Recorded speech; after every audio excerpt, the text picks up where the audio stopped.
Welcome to our safe space. I apologize that it is a few days into the week. I was hoping to get to this earlier than now. It is a little bit unfortunate. This week has been dealing with depression, and as that is our main topic for this week, it is also something that I have been dealing with personally myself.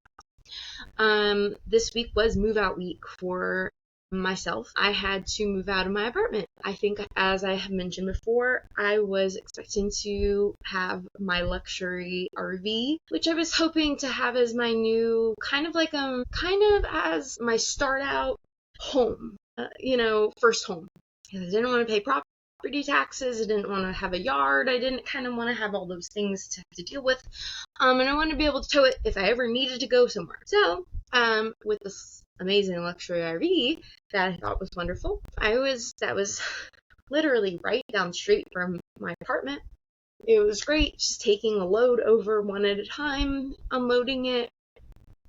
It was great. Until everything started to go to hell, and we had to tow it back literally a week or two ago, back to the dealership to have it undergo a ton of work, and we're still waiting on it. So I'm currently back in my old bedroom that I grew up in, and that has also brought up a lot of stuff today that goes along with what we are going to talk about. It's actually going to probably make this series, the depression series, into a 3-part video, just because I have found some documentation that I really wanted to discuss in my book. So with depression this week for me, it's been hard. It's been a lot of nervousness, for me, it's been a freezing. It was a great, right down the street move, easy move. And now this week it was fast and furious, throw everything into boxes, into totes, and move it all into a storage facility. That is, thank God, it is, electric. It's, refrigerated or whatever. It's, a nice storage unit. But the problem is that once we get the RV, I have to move everything from the storage unit to the RV. And it's a lot. And then thinking, oh my goodness, do I have too much stuff? And then, like I discussed in one of the other videos, oh my gosh, these kids threw out so much good stuff this year. I couldn't believe it. And I totally want to make this another video at some point, but I totally trust my intuition. And I don't know if others do, but if you do and you know what I'm talking about, there's this feeling that you get. Okay, and I don't know where y'all's is. Mine's kind of in my gut. It is. It's kind of here in my heart and in my gut. And it's the thought that pops in my head. And so I was getting these thoughts sometimes that was like, you need to go look at that specific place, and it was a specific drop-off zone for people to drop off their junk or trash or whatever, treasures for me. And I was like, okay, why do I need to go there? But I would drive over to that place, and then immediately there was something that would catch my eye, and I was like, oh my god, that's why I was meant to drive over here. It was very strange how things worked out, because or I would say I'm looking for I want a girl cowboy hat.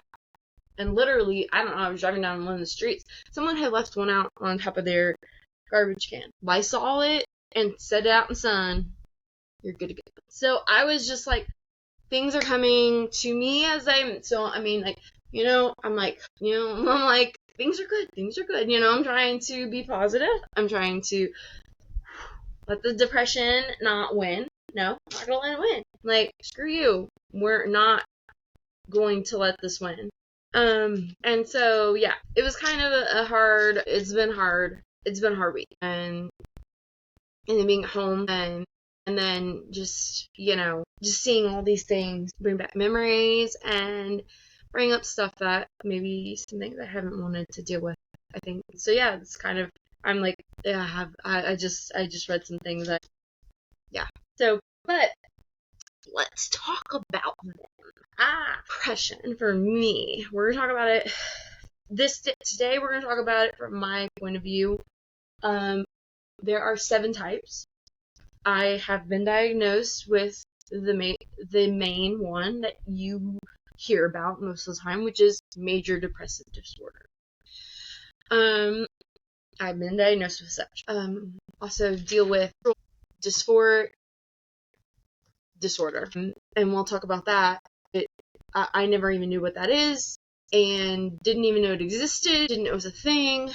It's just one more thing. It just seems like one more stigma thing. So, for me, depression has always seemed like a close friend, I guess, because it's always seemed like a darkness. And I've never been scared of the dark. I don't know why I've never been scared of the dark, but I'm not scared of the dark. So it's it's a very dark, scary. It's dark, in my mind, and it can come in different forms. There are times when my brain cannot function properly, and like I'm stuck. And at that point, I would say it's more of a cobweb form, and that's when you see those drawings of all the lines and everything back and forth. It just doesn't make sense because it's just noise, and it's and I call it a cobweb because to me it's noise and it sticks to everything and it kind of just oozes and grabs on and just doesn't want you to. It doesn't want you because it just doesn't want you to. That is one form of my depression. I call it the cobweb. It doesn't like me to have to think. It likes to keep me down, sad, depressed. It likes me to think about suicide. It wants me. I have only had ideations of suicide. I have never practiced or I've never attempted. I don't know why.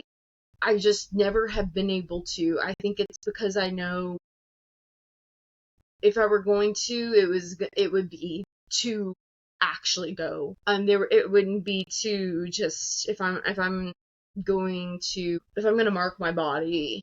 It's gonna be for beautification reasons, not for harm.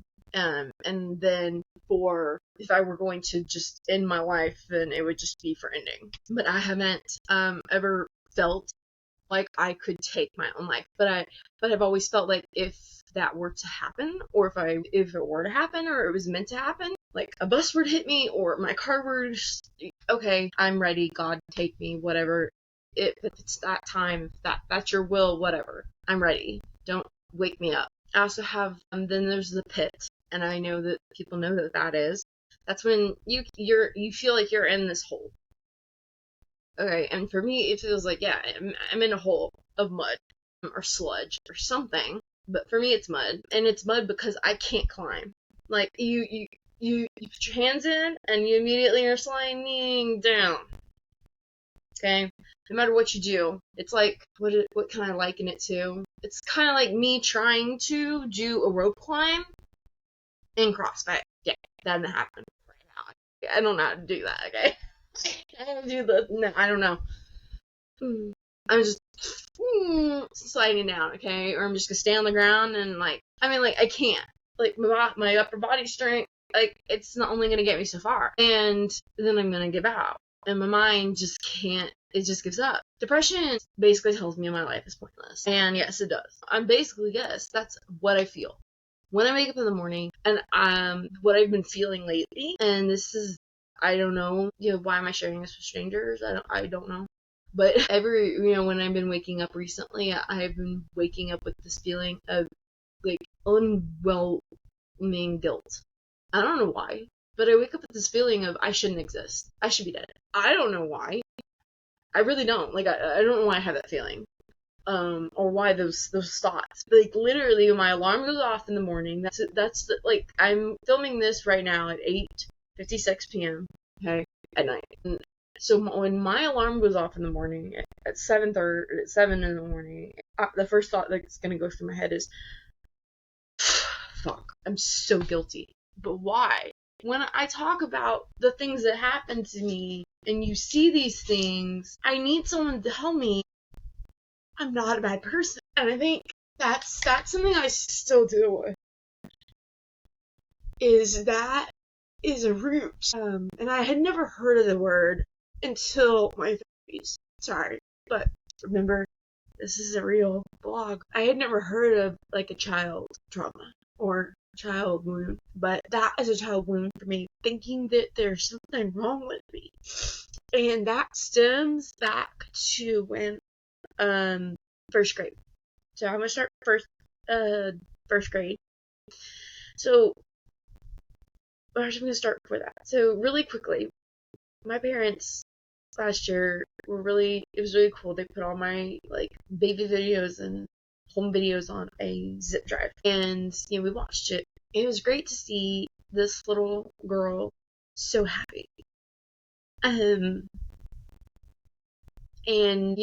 seeing me interact with the world, my mom and dad, and the animals in our life, and our family. My dad's side family is here in town near us, and we were close with them. I don't know what happened. I can't tell you. I don't. I have tried to understand, like by asking my parents, by trying to understand what has happened. Trying to understand why my grandmother was the way she was on my dad's side. Trying to understand things. And I never could quite. I still don't. I don't feel wanted. I don't feel wanted on that side of the family. Like, I feel rejected on that side of the family. Like, there's something wrong with me, yes. Because I think, yes, everyone is a nurse. My aunt has worked her way up, which is fantastic. And she runs a hospital. Fantastic. But you don't need to be rude or shun people because of who they are. And then there's my mom's side of the family, who we don't see as often because they are up north. And I thought everything was good with them too, And I thought I was close with my eldest cousin on that side. We used to be super close, so I thought we were. Found out at my youngest cousin's wedding, which happens to probably be like 2 years ago now in the summer, because his child just turned 1. Happy birthday to him. So at his wedding, I basically found out, I did. That cousin, William, I talked to him. I sat across from the table and I basically told him, he's like my older brother cousin, and, that I missed him, because he is like the older brother cousin I don't have. Like the older brother that I don't have. And that if something happened, that's who I would go to. And he just looked at me across the table at this rehearsal dinner. My mother's next to him, and he literally said to me, "I don't have time for you."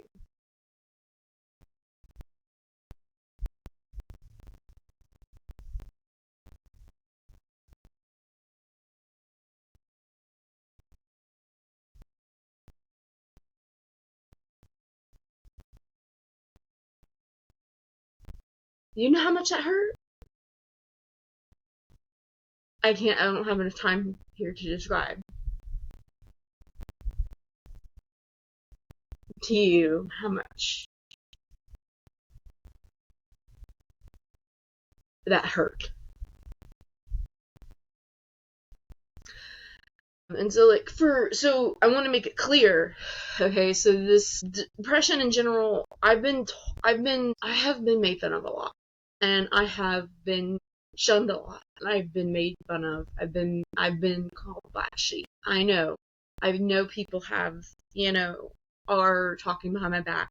I know, and I've always known. Now some of it makes sense, knowing that I am autistic, been on the spectrum. Knowing that I'm on the spectrum makes sense. I'm like, wow, some of that makes sense now. You just don't listen to me when I tell you I'm different. And, some of it, so I'm going to try to make it, what it is.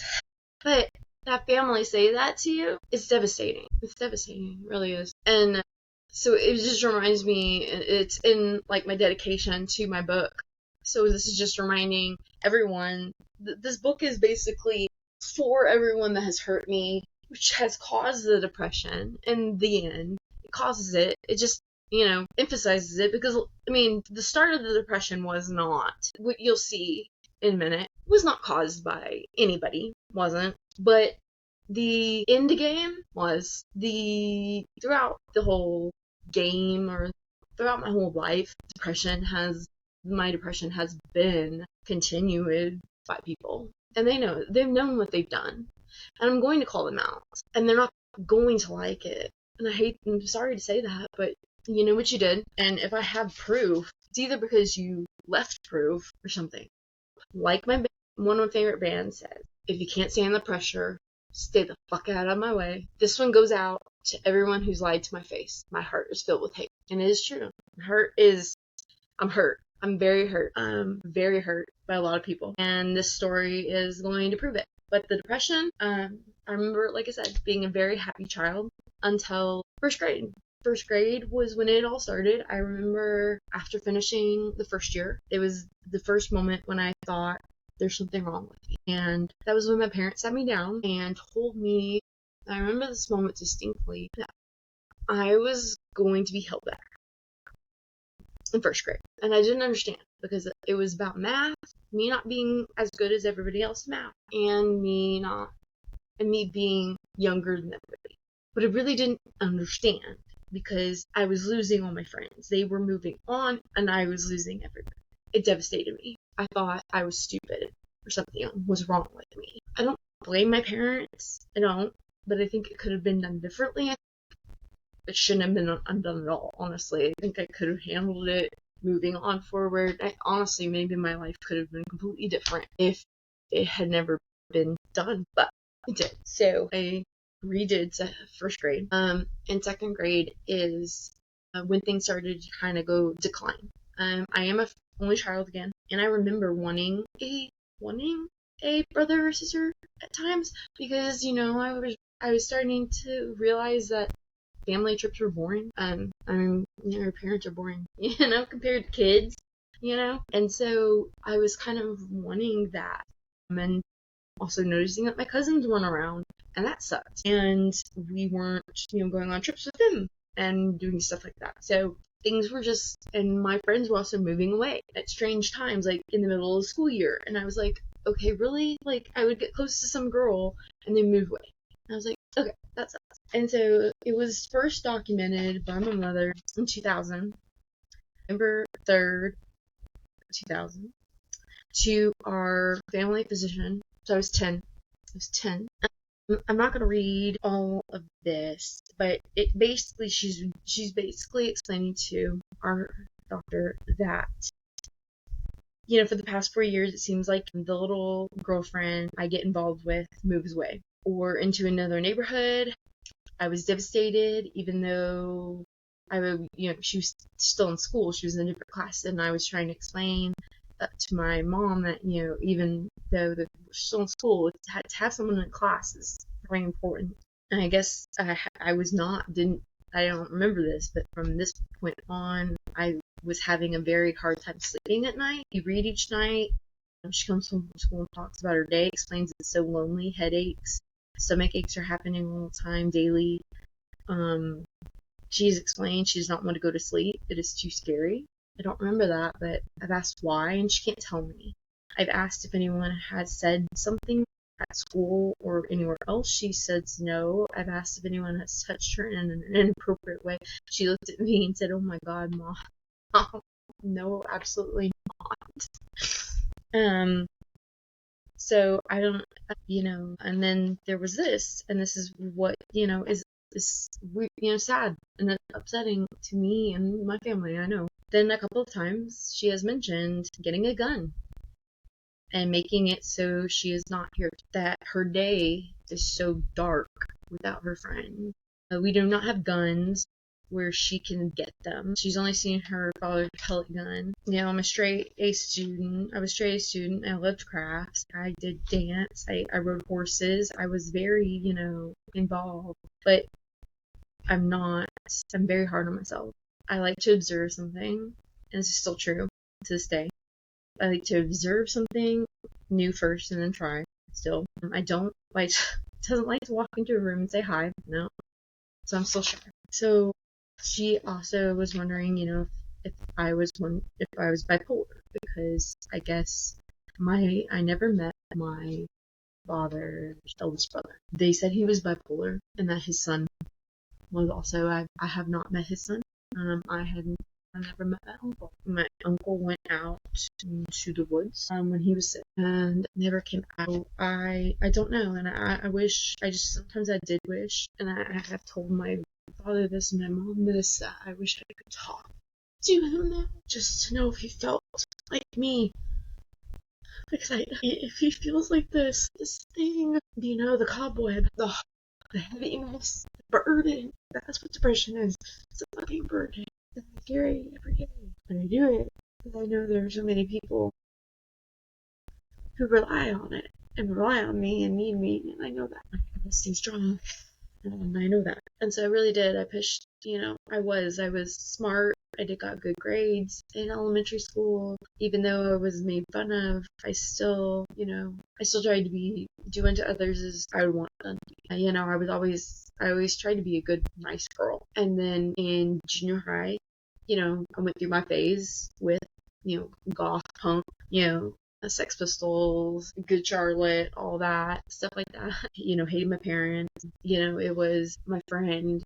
I had a close friend who we were really, really, really, really close. And then she basically betrayed me when I told her I liked this guy, and he ended up being in her class, and she ended up dating him. And I'm like, okay. And it's weird how people who could either go with their path through life, or they either go this way down their path. And she went down that way. And so in high school, she ends up pregnant with a kid. Okay, a lot of people that end up going this way end up going down weird freaking ways with their life. And I'm like, why did you do that? We should have just gone down our lives together. Maybe we could have been friends, And like, I don't know. Strange ass shit happens in my life. Junior high was hard. It was really hard. I remember being heavy, and I started my period in 5th grade. That was embarrassing, and that was no one else. I had grown into a woman before anyone else, okay? And that was hard for me, because basically I was a little adult. I didn't know anything about autism. I didn't know anything about anything. But alas, I just stuck through the pain of people making fun of me, And I was in choir. I still made good grades. I was yearbook. I took Spanish. I did all the things. I excelled. And that's just what I did. Depression was always there. Suicide was always there. It never left me. It never left. And then we get to, high school, or actually first, junior high, that's when I realized, boys, I'm interested in boys, and they're not interested in me. Well, that first happened with a stupid boy that I had a crush on in your book, and then a stupid joke. Okay, well, jokes sometimes are not funny, guys. At the time, a running joke was, guess what? Chicken butt.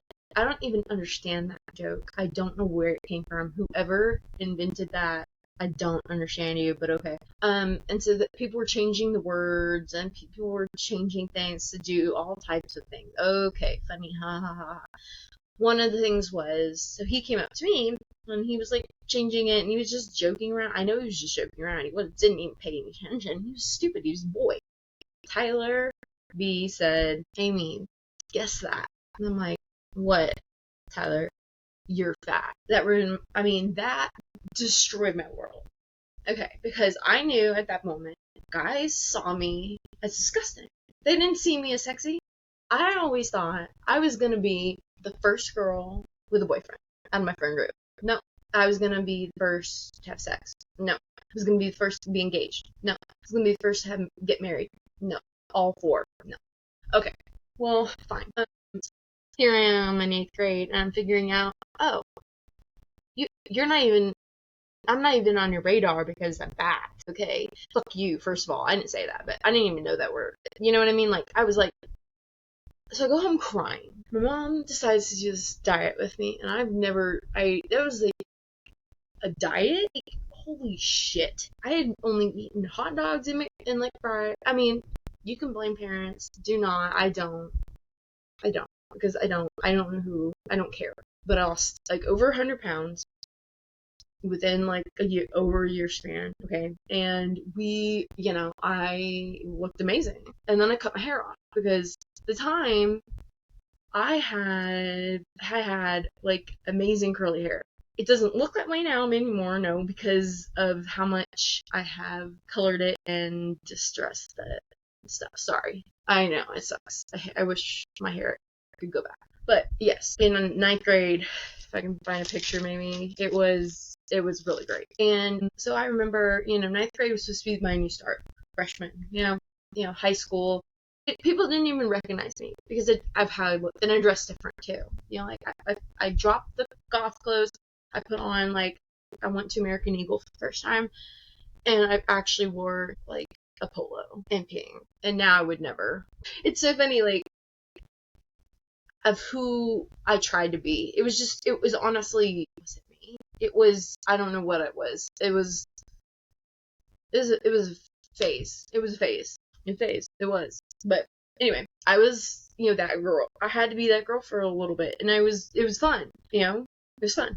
And then, it was junior year, and hadn't had a boyfriend yet, but there was somebody I liked, but I knew him, and I knew that there was a girl, one of my friends, that had liked him. So before I was going to do anything, I was going to do what I thought was right and ask her if it was okay if I pursued him, because I didn't know what the situation was. They were both in band together, which at my school was a cult.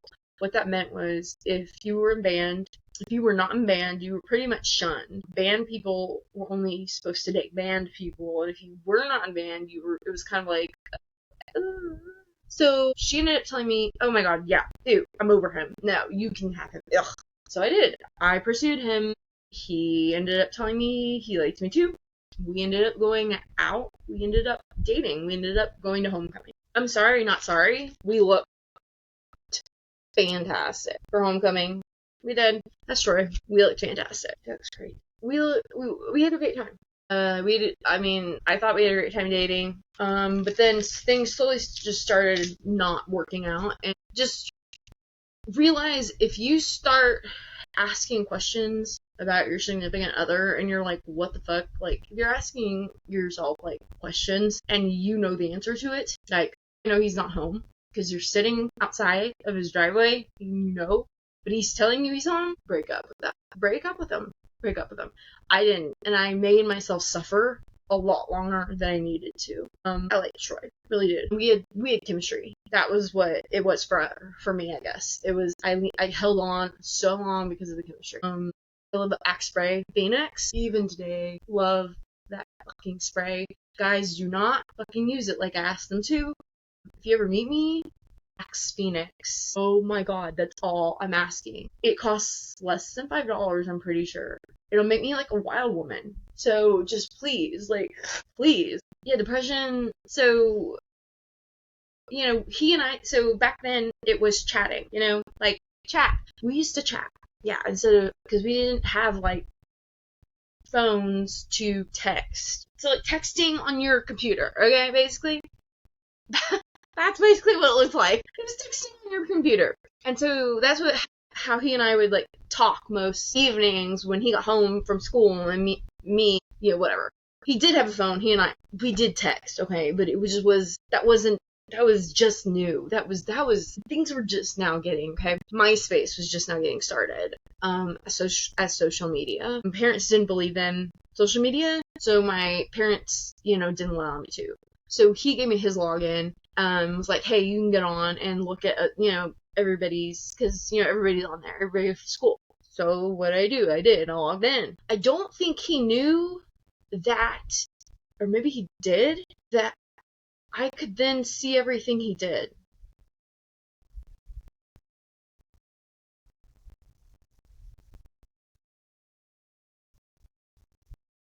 And said about me.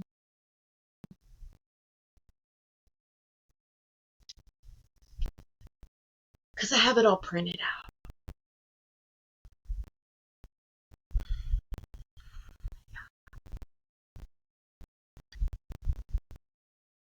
Fun.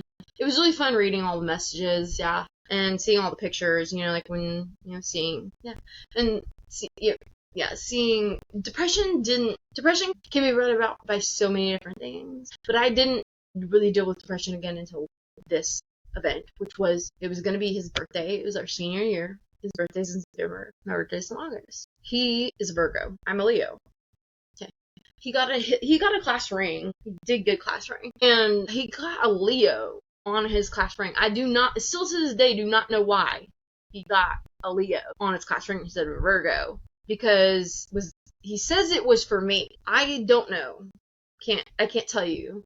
Now I would have to look up his wife's birthday. She actually was so what happened was they all ended up finding out that we were happy, I guess. I don't know, but at the same time we weren't. You know, he was going to the band parties, and again, like I said, I wasn't going to the parties like I should have. I should have been going to the parties, and I should have been interacting more with the band people, because I wasn't. I was being shunned, and they didn't want me involved with him. So all the girls started attacking me behind my back, but I didn't know it. I still thought they were my friends. I didn't know how to explain it other than that. So the band girls behind my back came and literally ripped me apart. And there's like literal proof I have of it. And I do. I literally have proof for you that I'm gonna read. And I'm gonna read you the letter. So what happened was, and it was hard. It was like distinctly horrible. I had this all set up, surprise him on his birthday by going to his house, and I did, having a cake, everything, a poster board. Okay, cool.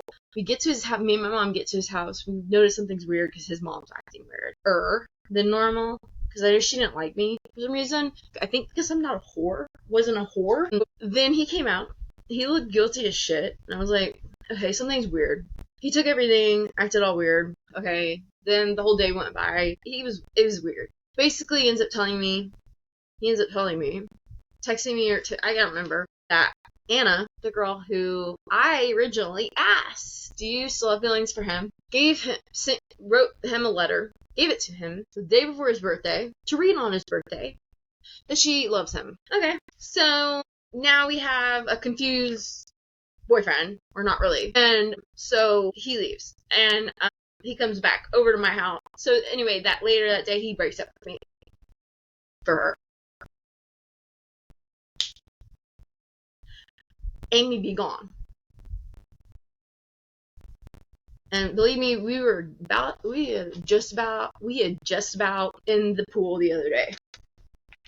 Thanks. I'm glad we didn't.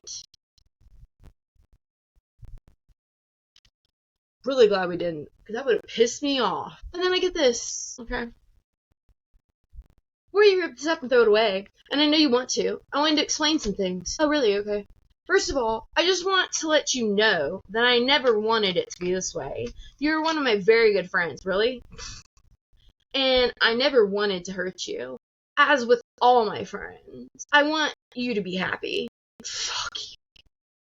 I know that you are not happy in the least, and that is completely my fault. Yes, it is, bitch. I take all blame for what happened, and I wanted to let my feelings be known. Never in my wildest did I expect it to turn out this way. I know you have plans for some things, and I feel like such a bitch for ruining them. Like I said, I didn't expect it to be this way. I know you hate me, and I wish I never existed. I know you feel betrayed, and I do feel as if I betrayed you. I want to apologize for everything I have done. I know you've been hurt, and I hope that in time you can bring yourself to forgive me. I understand if you never want to speak to me again, and I know that if I have brought this all myself. Like sisters, we have our fights and hurts, and like sisters, I hope we can patch us up and be friends again, and I love you, and I really, truly am sorry. Anna. Why would I ever reply to that? Like, okay, you stole my boyfriend, bitch. You won. What do you want from me? You got him. And then I got an email chain. I'm not gonna read all of it, but basically, it's her. She's here on email, basically saying she deserves an apology. She says, I would really like to know what you think. I can't reiterate how much that I never meant for any of this to happen. I know it hurts you a lot, and I know you probably hate me, But is there any way that you might believe what I'm saying? I know that forgiveness is not probably in the near future, but do I have any chance of regaining your friendship? No. And then I said, I have nothing. I have done nothing. I have been stabbed in the back, and I do not trust you or others. I would never have a sister, as you put it, who would have done this to me. You did indeed want this to happen. I was betrayed by all of you. I loved him. Her reply? I'm not even joking you. Her reply. Anna Fisher. How cute. I can safely say this conversation is over until you find it inside yourself to learn forgiveness. Remember, there is one major difference between the two of us.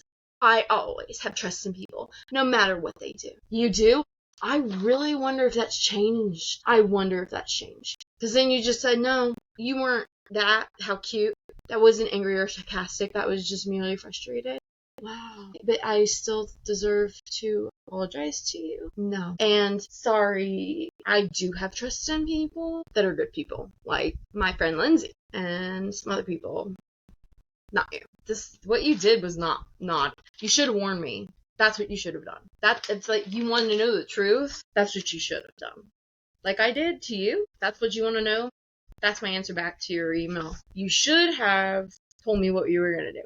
Hey, I have feelings for him, and I'm gonna let him know. But when these girls did that, I lost all of my friends. It was seeable because in my math class, there was one that was there, and she actually, I don't remember if it was assigned seating or what, but she was there in front of me. I don't know why I had to sit behind her, but I did, and I have emails with her. And I think it's good to read them because, this is actually his wife now. And I think it's interesting that she emailed me. And yes, I will be changing some people's names, but not the people who did me wrong. And y'all did me wrong. I'm sorry. Y'all know what you did. You know you did. And she even says it. So, I mean, Emily Brissett. I don't know. It's just a feeling I get. And it kind of feels like you were just pretending to be nice to me when you see me. I mean, you gotta be mad as hell at me. I would. Oh. And I was like, why would I be mad at you? And so finally, she's like, well, I don't know. If a chick ever kissed my boyfriend, I would have it out for them. She admits it. Kissed my boyfriend. Okay. Yeah, I know. And you also stole him, and then you also, you got him, so you won. Who cares? Oh my god, that was high school. And I won at the wedding, at Miranda and John's wedding, because, yes, that was part of the deal. I got to walk down the aisle with him as part of the deal. And we looked fantastic. And he also said, happy birthday. And that was great, because I can't believe he remembered. He's the only guy that ever has. But, yeah, depression sucks. And after I lost all those girls, I thought they were friends, but they weren't. I was like, fuck, y'all are just backstabbers.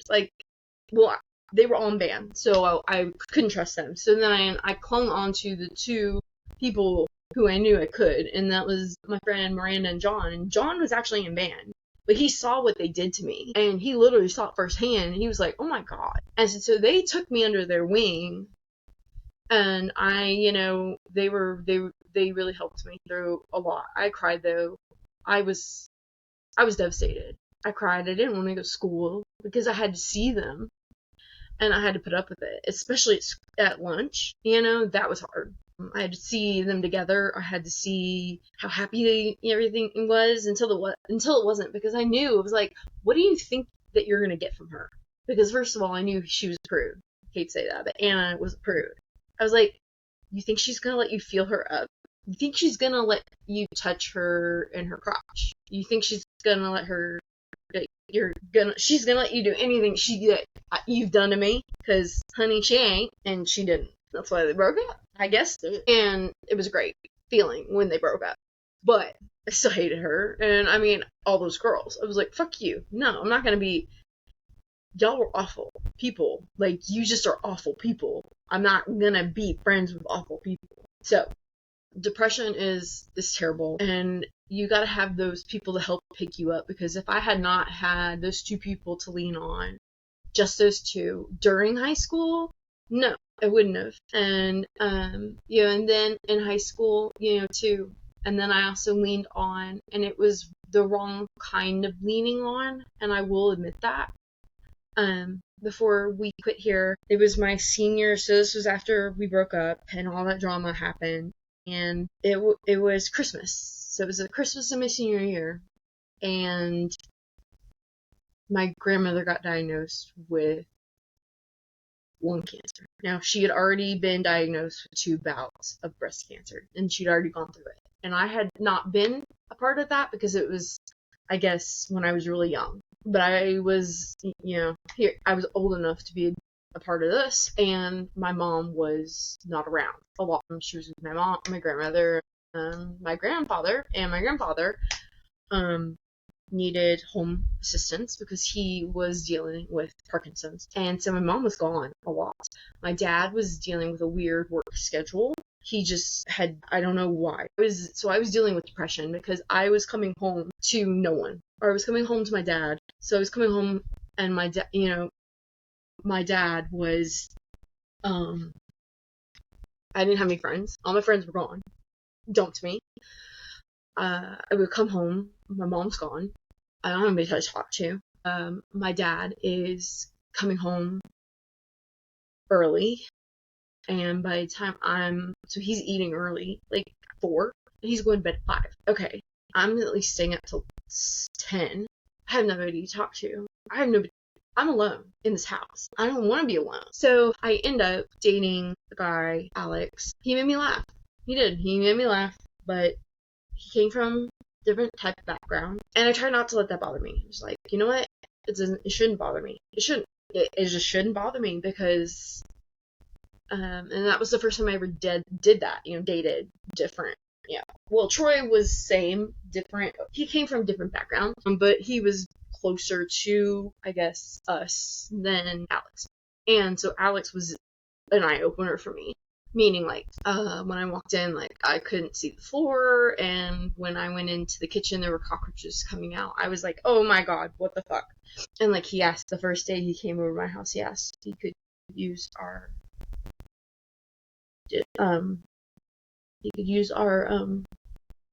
laundry machine. I was like, okay. It was just odd. So it was like, I just wasn't putting myself in good situations for a while then because of the recklessness. I just needed someone, and he was someone, and he worked at a movie theater at the mall, and so we got into the movie theater. We got into movies for free, and so we dated. And I let my depression let me stray from God. My depression let me be very reckless at this point in my life. Instead of being down, I became very reckless. I didn't do drugs, I didn't drink, but I was doing things that I wouldn't normally have done, with staying out till late, night. I was just doing things I wouldn't have normally have done if my mom would have been home. It was just a really weird time in my life, and I was really, really upset, and I was a very angry person. I was very angry because I was alone all the time. But then I was working my ass off too at school, and I got into the top 10%, and as soon as I did, I applied for the university of my choice, and I got in, and as soon as I got in, that was it for me. I pretty much was like, school's done, I'm out. I'm peacing out. Because for me, that's how it was. Like, it was, I knew right after that top tip, after I got in that top 10% that first time, everybody was gonna fight for it that second time. Because everybody wanted the top 10%, because it was still that rule back then. I don't know if it still is now.